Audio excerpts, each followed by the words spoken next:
Yes, hello guys, welcome back to my YouTube channel. And today we want to have a discussion about why is it that every time you read about the taxi business or the cab driving industry, you always read bad news or negative reviews. Have you ever asked yourself, why is it that anything that is written about the industry of cab business or the news that you see on TV, it is always around something negative, like drivers protesting, about low prices, or maybe someone saying that he was aggressed by a taxi driver or anything else. I know you have heard about so many things, even the attitude of drivers towards passengers, that they don't have the right attitude, or maybe even drivers complaining that passengers are not respecting them. But very hardly you will ever hear of a story appreciating the industry from the perspective of the drivers or the side of the passengers. But today I want to give you some few facts that will help you understand why only negative things circulate in the air when it comes to the cab industry. And some people will tell you, in some countries, very well-known countries that I will not mention here, the transport industry from long distance vehicles and town driving cabs are managed by very well-known cartels. But I don't want to say that is the case in Kenya. But there are people, there are movements, there are associations that deliberately decide to navigate negative information about a certain industry so that people don't join. Or when they join in a way that is not sustainable. And in this video, I want to just give you a few realities explaining why the cab business in Kenya or the taxi driving industry in Kenya is full of negativities and bad news. First of all, the drivers of the taxi, they want sympathy. They want, when a passenger gets in there, feels some pity for them, like see them as a low-earning employees or low-earning business people who cannot make a sustainable living from driving the taxi, and who cannot make anything in life just by receiving the fees, the transport fare. So they want you to feel them and give them an additional tip. So that is a very big trick that the industry takes advantage of. So the first thing is that drivers are targeting your tip, and they want to look sympathetic so that you can feel for them and give them some tip. The second one is that most drivers who drive these cabs, they have been given by the owners of the cars. So those are not their own cars. They have been given daily rates, the amount they need to give to the car owner on daily basis. So if they risk portraying the business as a very lucrative business, the owners of the car risk increasing the daily fee that the driver needs to pay to them.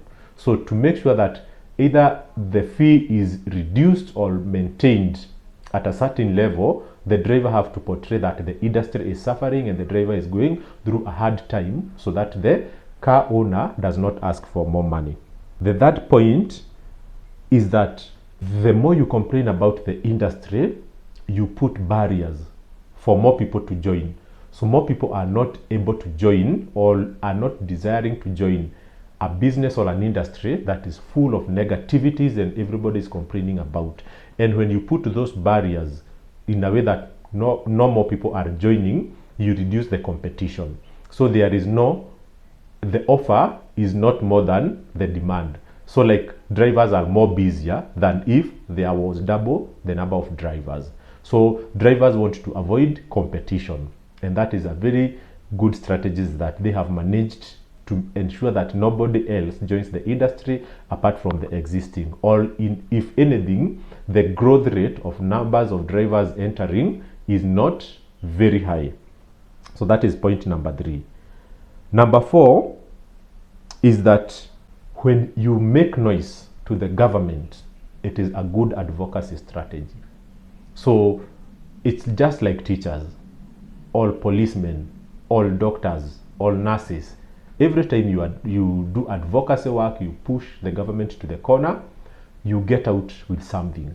So it is a good advocacy strategy when the Association of Online Taxi Drivers in Kenya make noise and shout to the government so that they can put up regulations and policies that prevent these application owners like Uber and Bolt from increasing their commissions every day. So right now the government has listened to the complainants, and they have actually put a limit on the amount of commission that the Uber and Bolt and Little Cab can charge drivers for every trip. So it works. Whenever you complain, you get home with something. And something else, also when they complain, they do complain to the government, and also they complain to the taxi companies. So that is Uber and Bolt. So when they make noise, they portray negativity, they portray suffering, those companies are triggered at some point to hike the prices. So if you don't make noise, or if you show the business is good, those companies will never increase the prices for each trip. So every time there is some noise, 2 or 3 rounds of complaining, the prices will increase even by 3 or 2%. It is a win for the driver. So those things have been the main, have been structured around by the Association of, online taxi drivers in any country to advocate for their rights in sometimes, and also to advocate for them to advance in their earnings. So it is not literally a truth when doctors complain and say they are not well paid. Among any other employee, doctors are among the best paid, but that does not prevent them from complaining.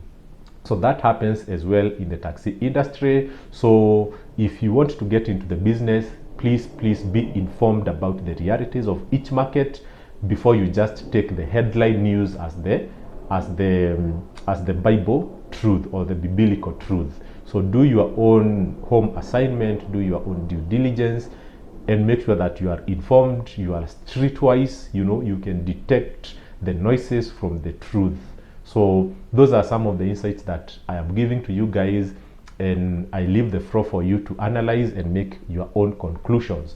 But one thing I can tell you is that being a taxi driver, especially with your own car, it can give you some very, very lucrative income that not many people will be able to earn in their full-time employment positions. So we can complain day in, day out, but still the taxi industry remains a decent employer in my view, compared to working from 8 to 5 in some enclosed offices where you don't have liberty to think or to do things in your own ways. So thank you guys for watching, and see you in my next video. Bye bye.